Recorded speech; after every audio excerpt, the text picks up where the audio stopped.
So let me stray, please guide my way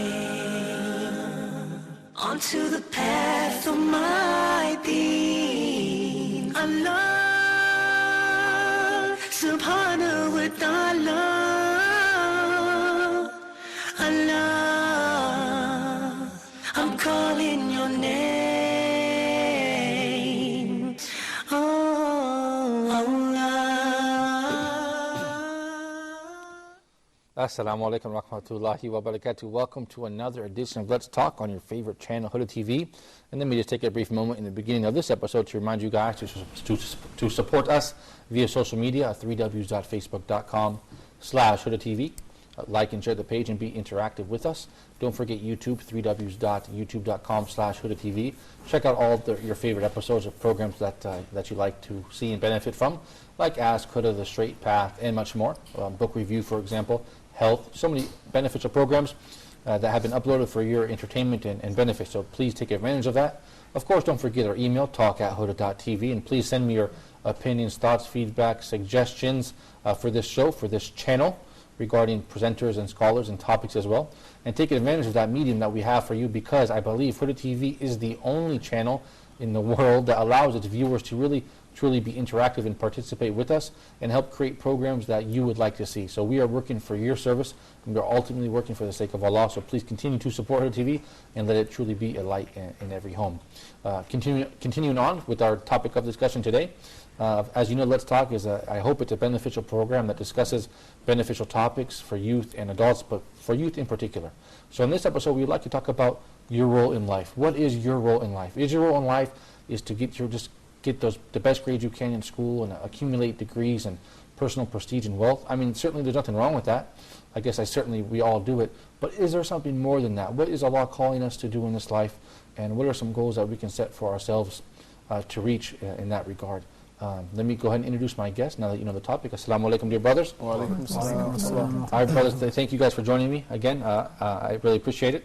I feel like Let's Talk the last couple weeks is going, a couple episodes rather, is going good. We have a good vibe going on. We know each other well now.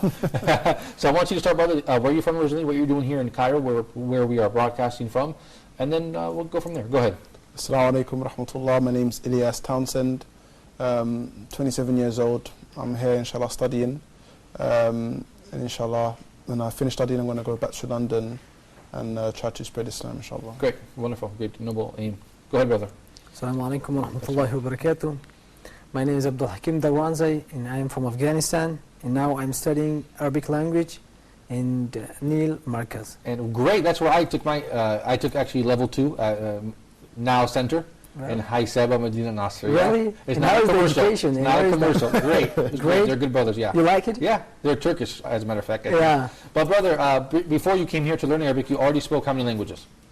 About 6 or 5. 4 or 5 or 6. What are they? English? The English and a little bit Arabic. Okay. And Pashto. Pashto is my native language. And Persian and Urdu. Okay. And I would like to learn French also. Why? French because I love it. Great. Oh, and it's good. It's a good medium to introduce yourself to more people. Yeah. You can meet people from Guinea, Conakry, and a lot of African countries that speak French. Yeah. It's a good medium for dawah, inshallah. All right, great. Go ahead, brother.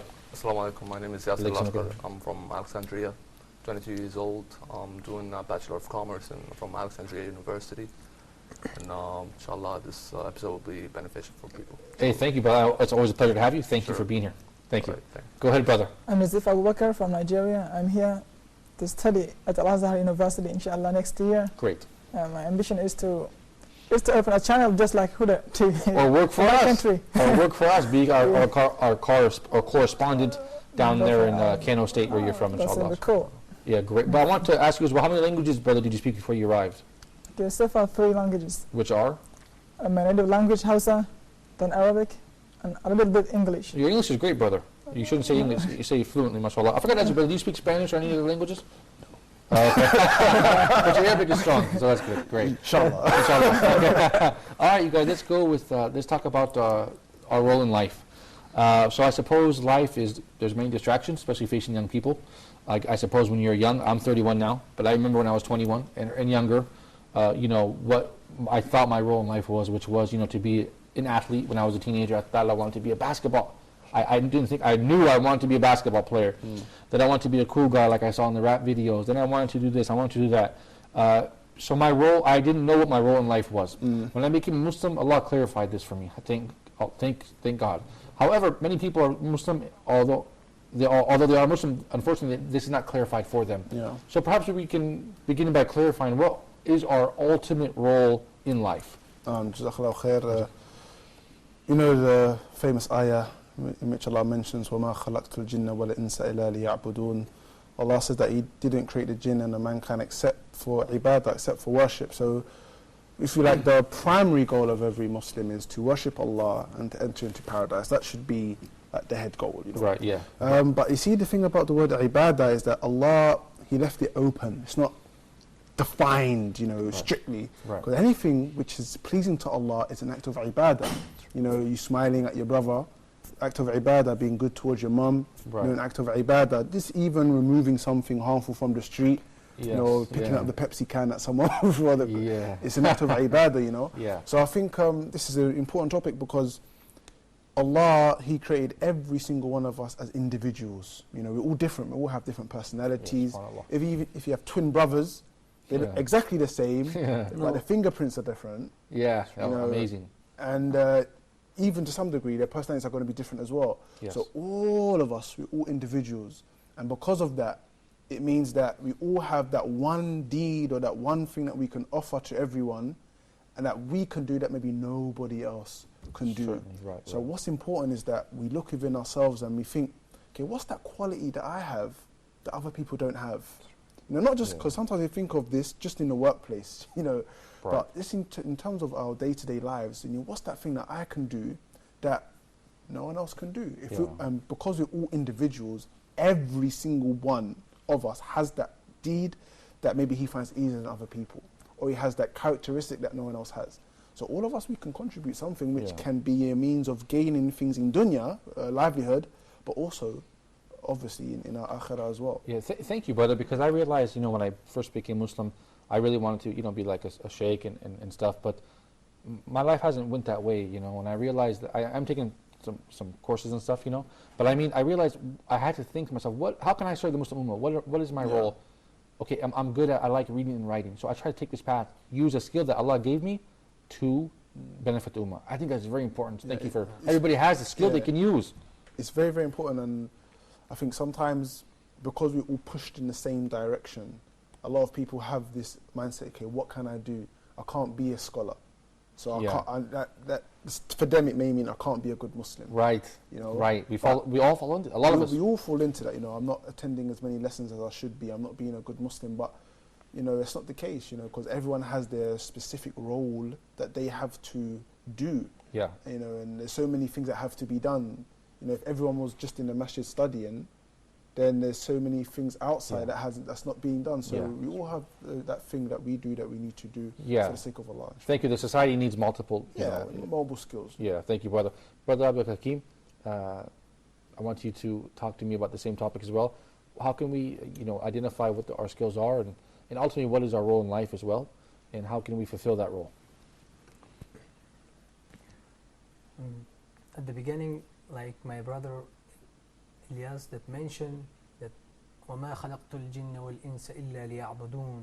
I didn't create the human except for ibadah, except for worshipping. What is our goal in this life?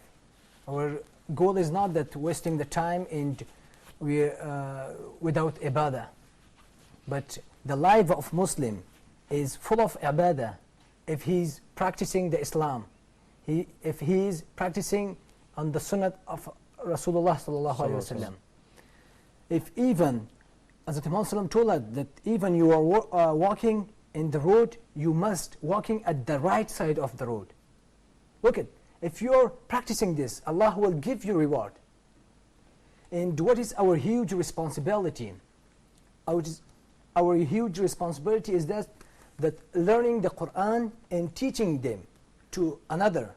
In hadith come that the best among you is the one who learn Quran and teach it to another. Yes. This is and nowadays it is very easy like me, that I liked in the Facebook, Huda TV. In the Huda TV, they count the Quran ayah. Yes. Yeah. With English translation. Yeah.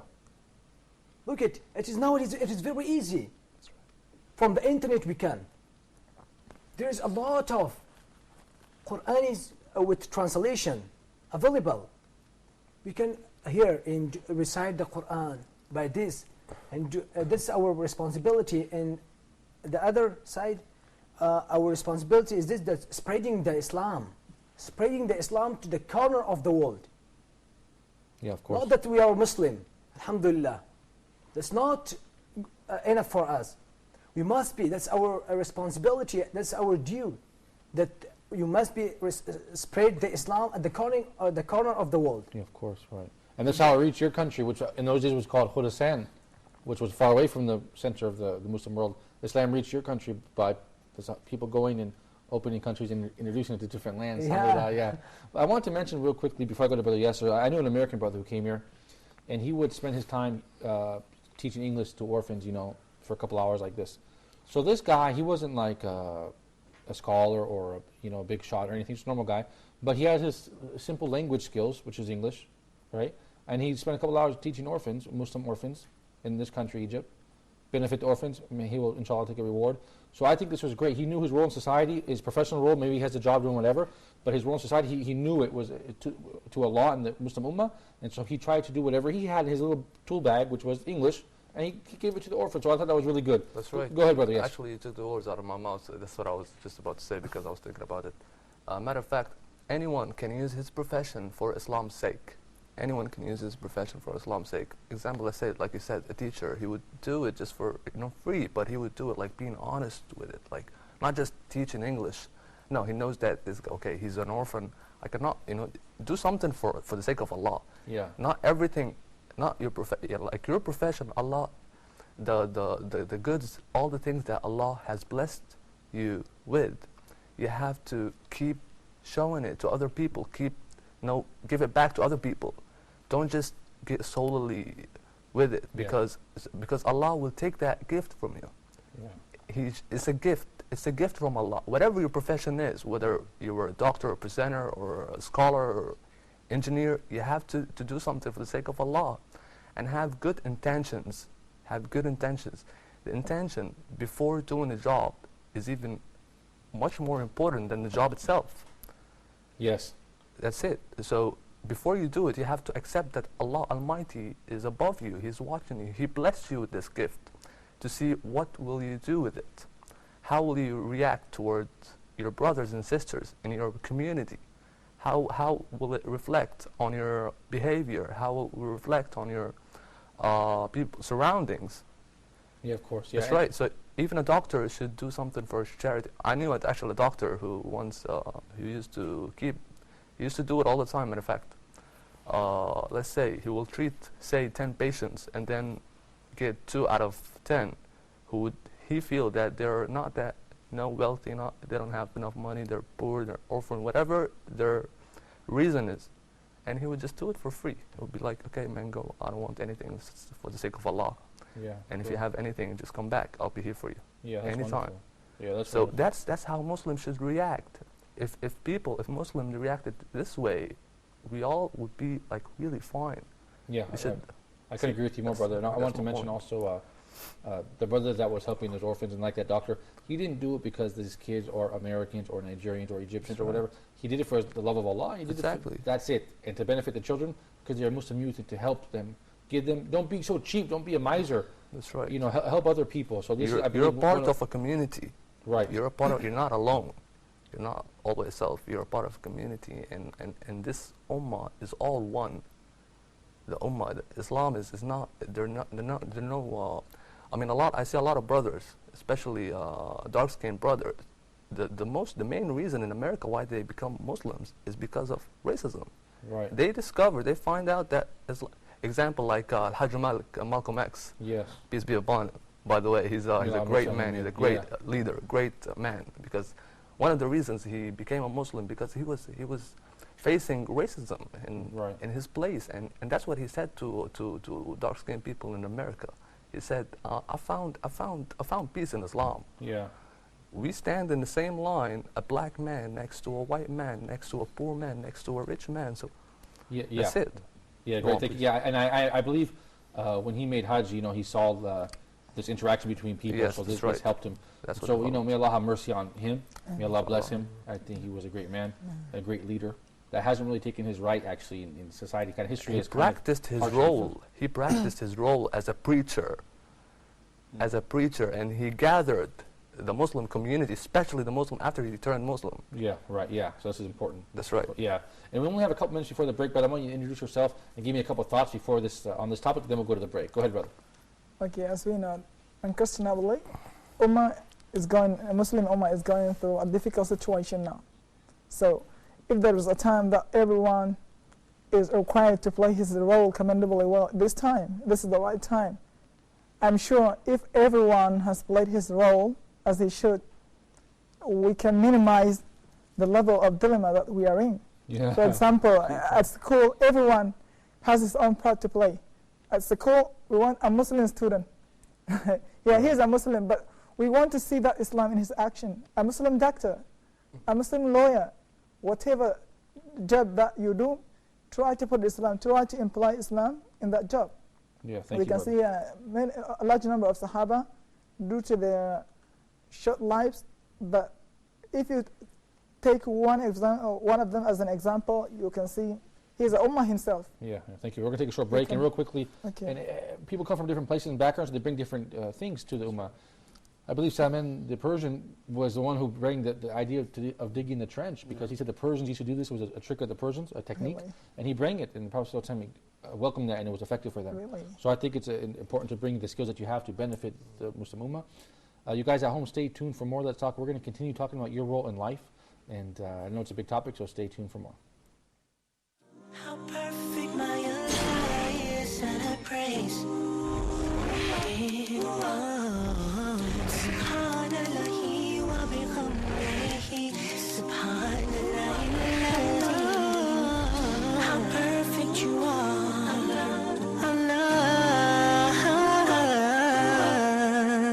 Subhanahu wa ta'ala. Huda TV has your copy of the translated Noble Quran. In agreement with Peaceways Foundation, based in Alexandria, Egypt, Huda TV has acquired 15,000 copies of the translated meaning of the Holy Quran in the English language. Copies were originally financed and printed by Sheikh Aid Charity Association in Qatar. Huda TV will distribute the allocated copies to everyone, being Muslim or a non-Muslim worldwide, who is interested in learning more about Islam, and ship them directly to your given address, absolutely free of charge. To order your free copy of the Noble Quran, please click www.huda.tv/freequran and fill in the relevant request form, and we will ship your copy by post as soon as we can, subject to stock availability. May Allah accept the efforts of all involved parties to spread the knowledge of Islam and help propagate it around the globe. Order now and enjoy learning the meanings of the divine revelation free of charge. Huda TV brings light to every home. Subhanahu wa ta'ala, Allah. Welcome back to Let's Talk. You guys, thank you for staying tuned. We're talking about your role in life, our role in life. What is it? I know it's a big topic, so thank you for staying with us. In this episode, inshallah ta'ala, I would like to speak about individual roles as it is related to the Muslim Ummah.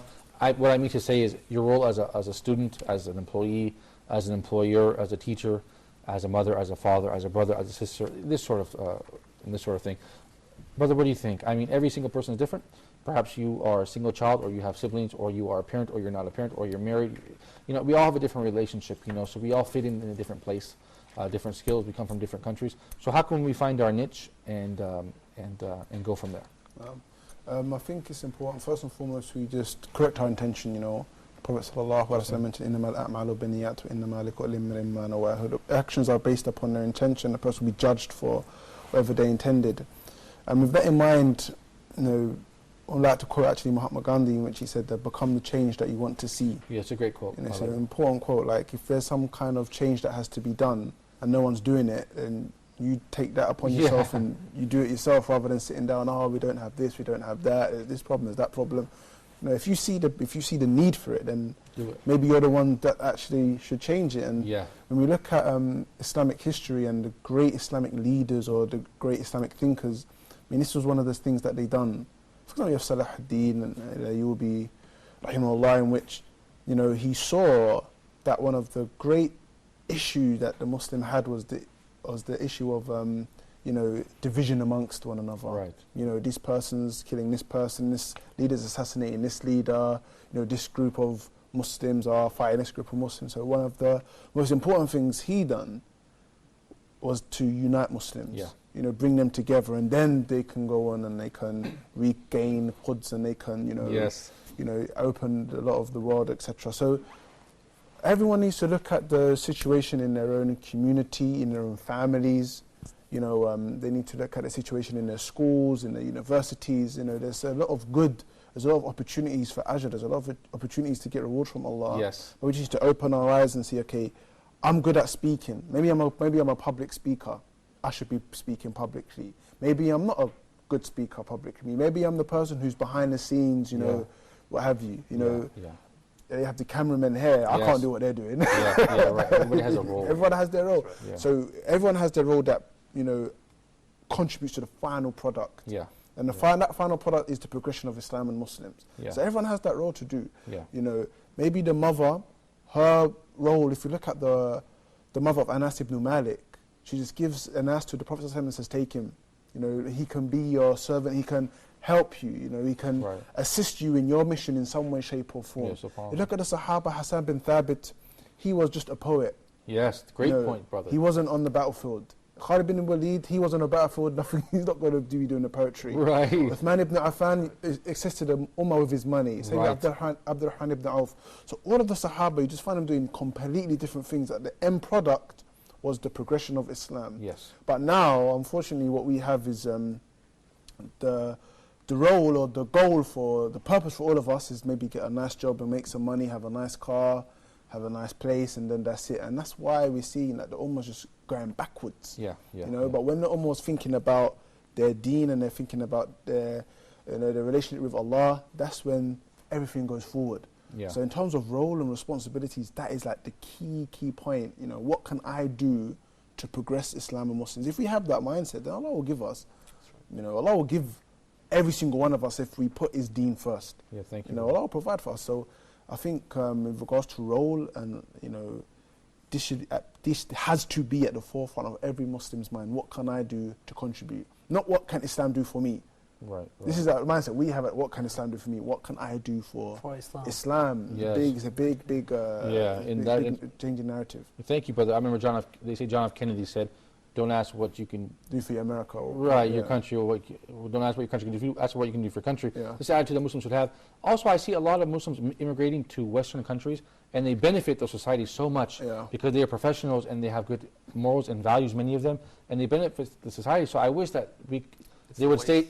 Yeah, I wish we could benefit the Muslim Ummah with that Yeah. talent that is leaving, you know, number one. Number two, you mentioned Saladin, brother. I just wanted to mention real quickly, I wish we had a strong we have many strong leaders here in the Middle East, but we want one that's not corrupted, that is a strong leader that is on the deen of Allah, that will push Islam forward. We're waiting for this, inshallah. Brother Abdul Hakim, go ahead. Being as a father, you have a huge responsibility if you think. Like the children, they will become after 10 or 15 years, he will become a younger. Amen. And if you follow him with Islamic subjects, is like, this comes that a father gives his child nothing better than a good education. Better than an Islamic good education. It's nothing. Because when he become a young, if you treat them in a good manner, he will be served the people, served to the Islam. If you didn't follow him, you didn't control your son, it will become a nothing in the future. And that's our responsibility, that we must be control our brothers and sisters. And if you have a son, and you must be controlled and treat them in an Islamic way, by the ta'lim al-Islami. Right. And Teach them treat Islamic. Teach them Quran, teach them hadith, and teach them the prey. Yeah, of This course. is our responsibility. Thank you, brother. And I think that we should try to think of ourselves as like a vessel, that we are simply just a vessel working for the sake of Allah, just trying to transfer the skills and knowledge that Allah has granted us with, whatever they are, even if they are humble, to another person, our children, other Muslims, to help for a collective goal. Because of course, this life is much more than just eating, drinking, working, and dying. I mean, we have a bigger cause here.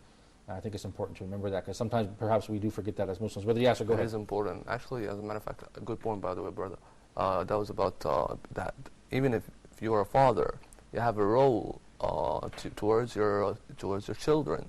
You have to teach them right. You have to raise them right. Why? Because later on, after 40 or 50 years, after a whole generation, this man will represent what was before, the manner that was before.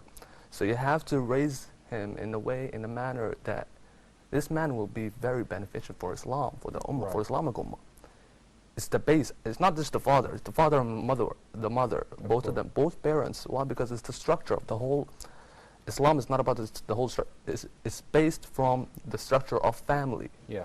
Father and mother. That's all. The way they raise their children.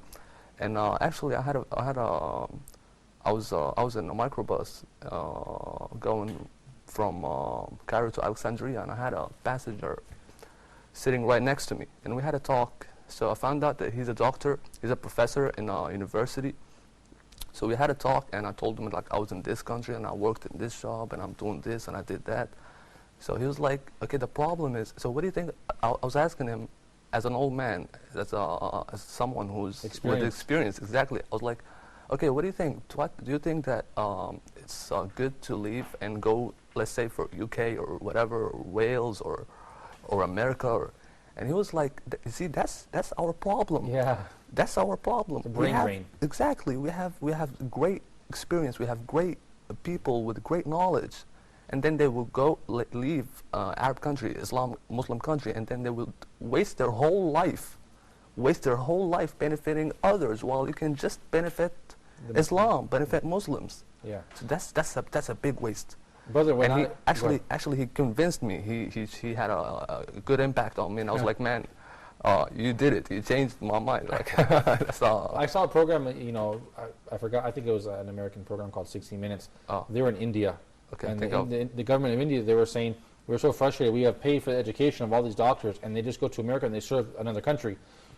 They call it the brain drain. That's so right. now we go into different countries like America or Europe or whatever, countries that are at war with us, basically, with Muslim lands, and we are benefiting them.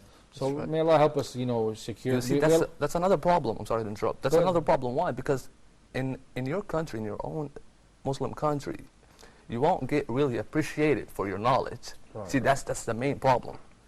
See, we have to go back to the root. Yeah, obviously there's a problem, that's why they're leaving. But That's I mean, right. I really hope we should all just make dua, everybody, to let the Muslim lands achieve prosperity and stability and become leaders of the world again, and not the opposite, as we are following behind now. Brother Nadif, go ahead. Okay, the suffering of brain drain is not only peculiar to Arab countries alone.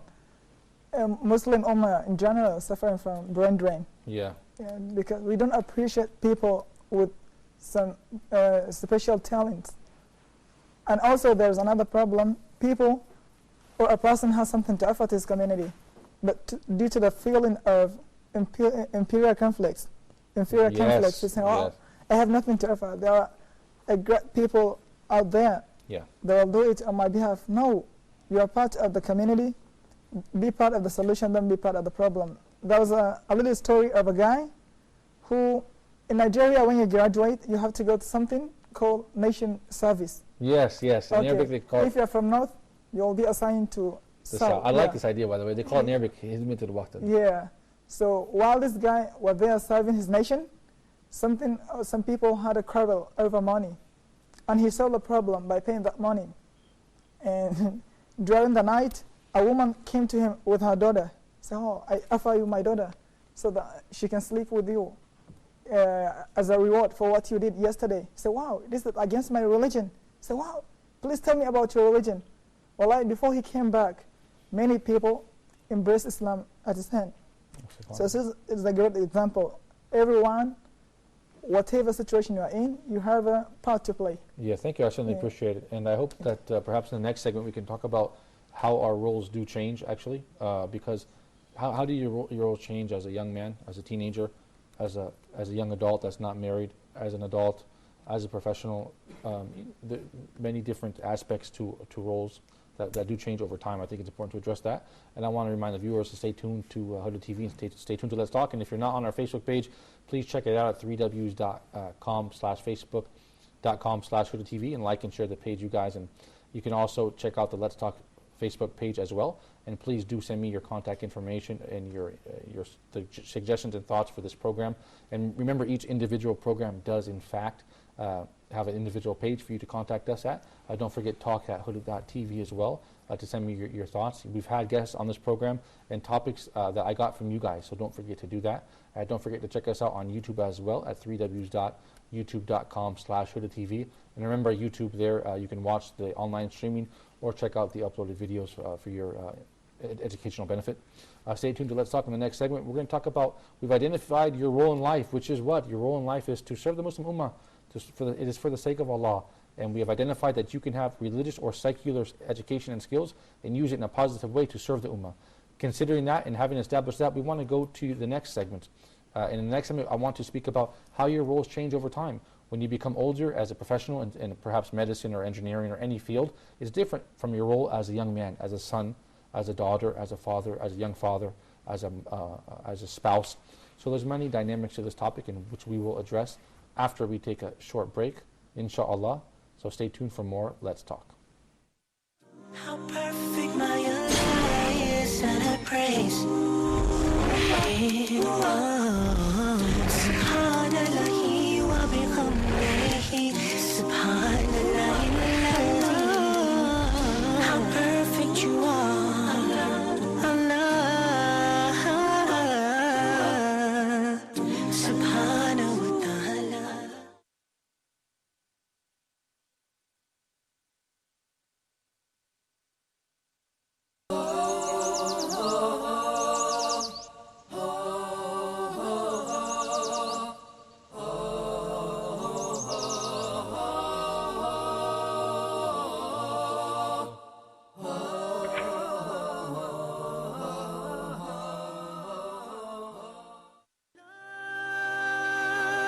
Subhanahu wa ta'ala. Welcome back to Let's Talk, you guys. I want to talk in this segment about how your role in life changes. My role in life has changed from a teenager with no responsibility living at home to a young adult, as a college, university student, to as a graduate, as a single adult, as a married adult, as a father, as a spouse. It definitely has changed over time. So accordingly, my role to the Muslim Ummah has changed because I have a different set of responsibilities and a different set of experience and skills. So let's talk about that as well, brother. How has your role changed over life as being a student of knowledge, as being a father, a spouse, a husband, a son? Go ahead, brother. I think becoming a Muslim definitely changed my outlook and my role in life. Beforehand, I was very individualistic, as everyone is, I believe. Yeah. You know, everyone just thinks about making money and living a good life. But after I became Muslim, I think my Imam really inspired me to become a bit more community-based. Just teaching me the teachings of Islam, which give us this goal and this ambition as well. So I think my role as a whole, after becoming Muslim, hasn't changed. It's always geared towards trying to help Muslims in some way, shape or form. Being a father, being a husband, these have their own roles and responsibilities. But I think at the head of everything is just try to benefit Islam and Muslims in some way, shape or form. But obviously you have like roles that come into that. Like we said, as your husband, you have to try and be a good husband, you have to try and be a good dad, you have to try and be a good son. But all of it just comes under the guise of trying to be a good Muslim. So I think that's like that's the goal, to be a good Muslim. And the other roles, they come and they go, but really when we talk about a husband, then you hear about a hadith of the Prophet ﷺ about how he was a good husband. If you think about how to be a father and what have you, have so many examples from Islam. So really, I believe that the goal is just to try to be a good Muslim. But in saying that, it's so vast, so vast. So I believe that if we just try to push ourselves to be the best Muslims that we can be, then all of these other roles, I have to be a good father, I have to be a good son, I have to be a good husband, I have to be a good wife, all of it's all covered anyway. Yeah. Just be a good Muslim and inshallah everything will fall into place. Yeah, it falls underneath that kind of a subtitle. Also, I want to mention briefly, brother, if I can comment on that. Having 2 kids now, when I look at those kids, I realize what Allah has put a great trust on me. So am I going to leave kids on this earth that are righteous, that benefit the Muslim Ummah or not? Inshallah, yes. But the idea is now you have a lot of investment in your time and money and effort to make because Allah has given you this. It's like a sacred trust He has given you. Yeah. So I feel like, if we start with our own family first, ourselves and our family, then inshallah the big package, the big picture, the Ummah itself will correct itself, inshallah. Brother Abdul Hakim, how has your role changed in life? How are you doing service to the Muslim Ummah now? And how has that changed from 5 years ago, for example? Now you're a seeker of knowledge in Cairo, and 5 years ago you were in your native country, in Wardak province, Afghanistan. So how has it changed, your role in life? And now I have the responsibility that I leave Afghanistan, and now I'm living in Egypt. Because what? Because I'm coming to Egypt to learn the Islam. And after that, spreading the Islam to my own countries, Afghanistan, not by my own country, but I am responsible from the whole world. That this is my responsibility, that I will spreading the Islam. And our first ruling in Islam, in this world is, first of all, ibadah, worshipping Allah. This is our first aim, our first goal is this ibadah. And after that, when I was 5 years back, when I was during the school, I thought that I don't have any responsibility. That when I graduated from the school, and now I know that everyone has their responsibility. Everyone. And if you are as a brother, you must be. Your responsibility is that you treat them, your father, your parents. And if you are as a husband, you have the responsibility to treat your wives. To provide, provide the foods. Yeah. But this is our responsibility, that in every situation we have a responsibility. And especially if someone like you, for example, you're here at Nile Center learning Arabic. So when you go back to your country, you will be a great asset, actually, inshallah ta'ala, for them. Because you are teaching these Muslim people. If you can help them learn Arabic, this is like the key to the religion, and this will open a lot of doors for them. So Allah, I think, is using someone like you to come over here, learn Arabic, go back home. This will be a great benefit, inshallah. I think it's great. Inshallah. Yeah. Go ahead, brother. Yes.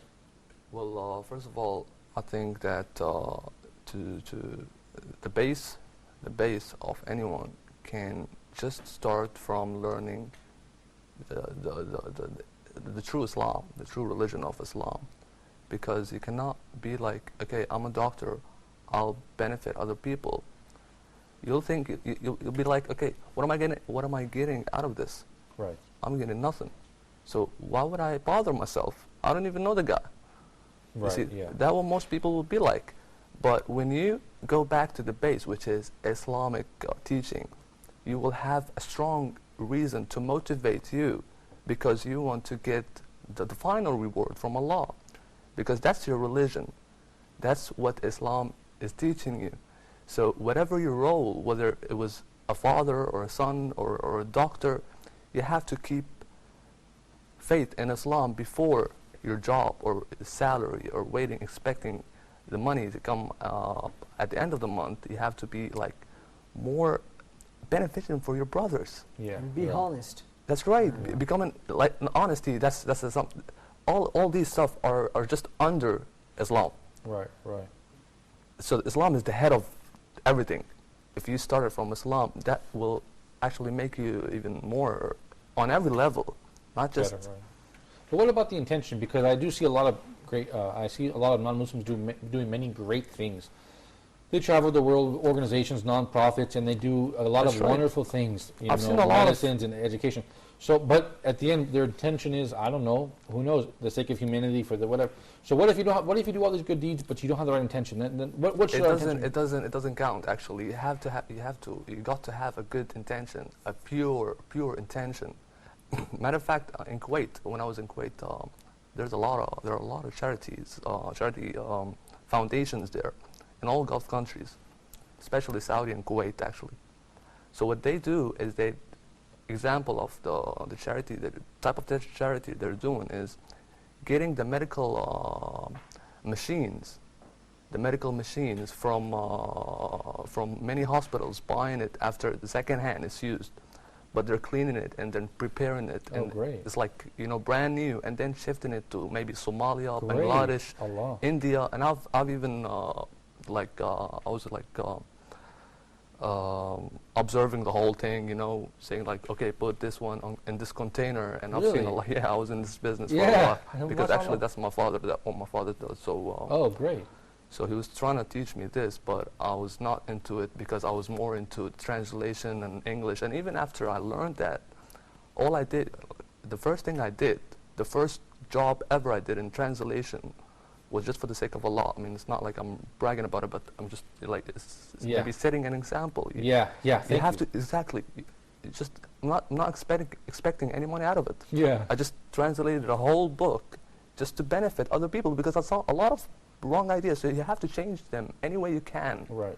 And by doing something positive like this, you benefit yourself because you benefit your heart, right? It raises your iman, doesn't it? That's right. But the thing is, your role, you might think that your role might change, but that's all right.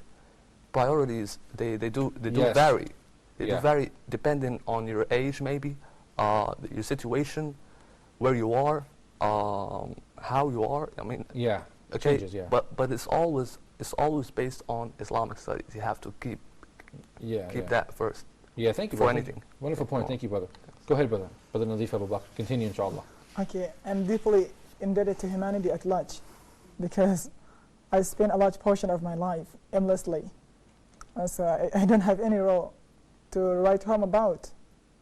But now, inshallah, I'm planning, inshallah, to pay back what I did.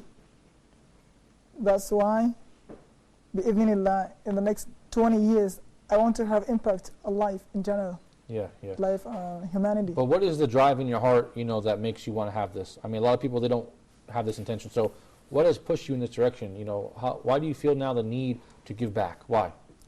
Okay, because as I told you, I spent a good deal portion of my life aimlessly, but now I was reminded of my responsibilities. MashaAllah. People that I engaged with, that surrounded me a couple of years ago, changed my life. They became a cornerstone of my life. So now they reminded me, and they still keep reminding me of my responsibility.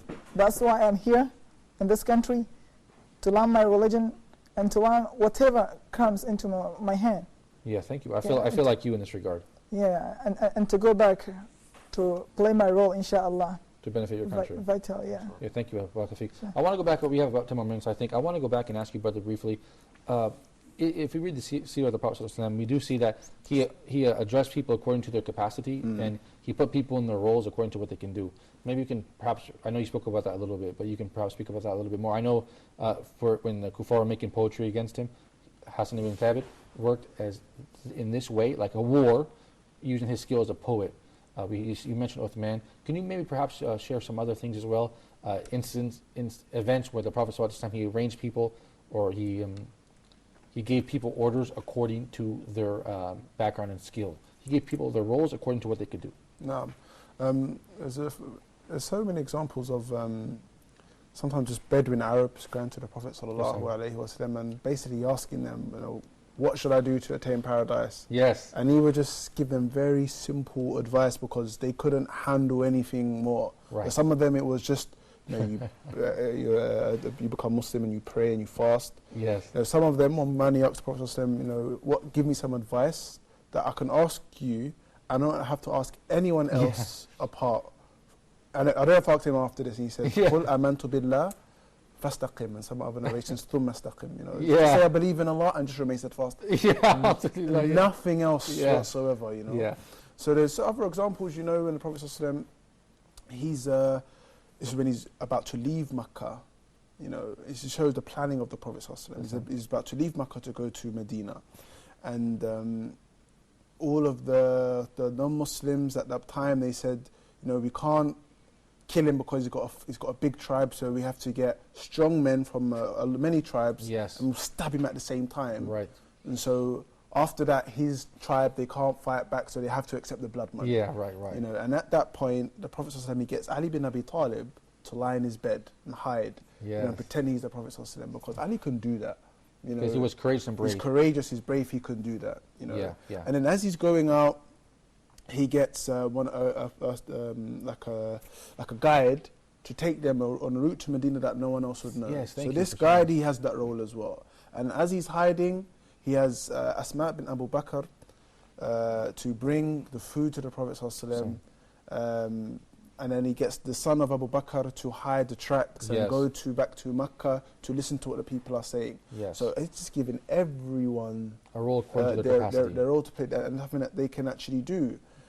So when we look at the life of the Prophet, it just goes to show how much planning and how much role giving he gave to people. You know, and Hassan bin Thabit is an amazing one because when it came to fighting, you know, he, for example, in the battle of the Khandaq, in the battle of the ditch, which you mentioned earlier on.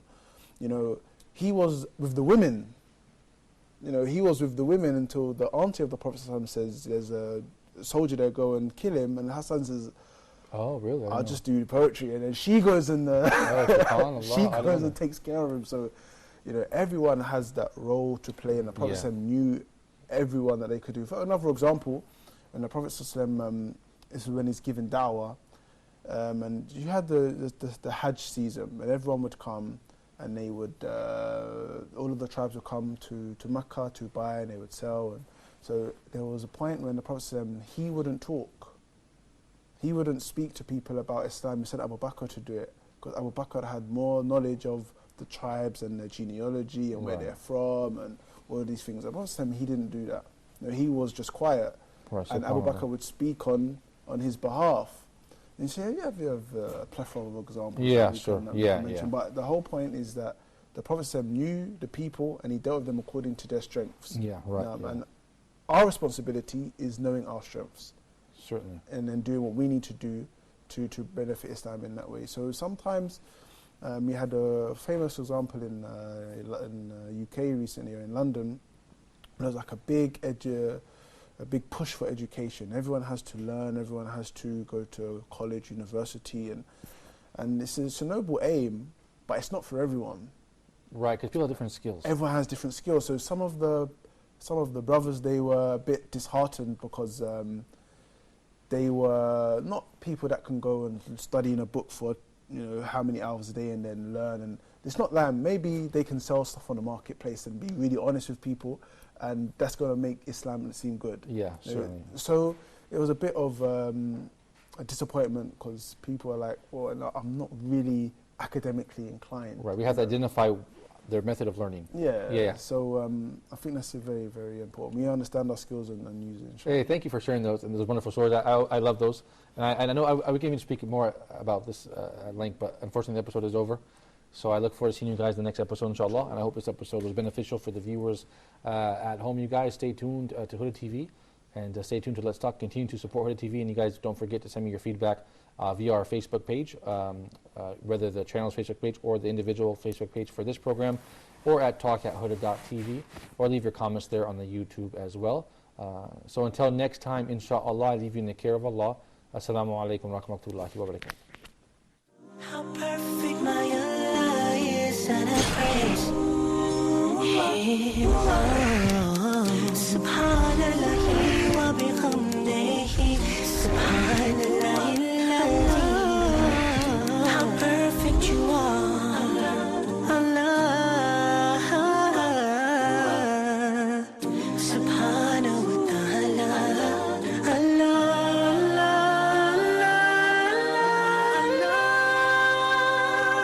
Subhanahu wa ta'ala, Allah, Allah. I'm calling your name, Allah. I call you, I need you, Allahu Akbar, Allah. Your mercy is great.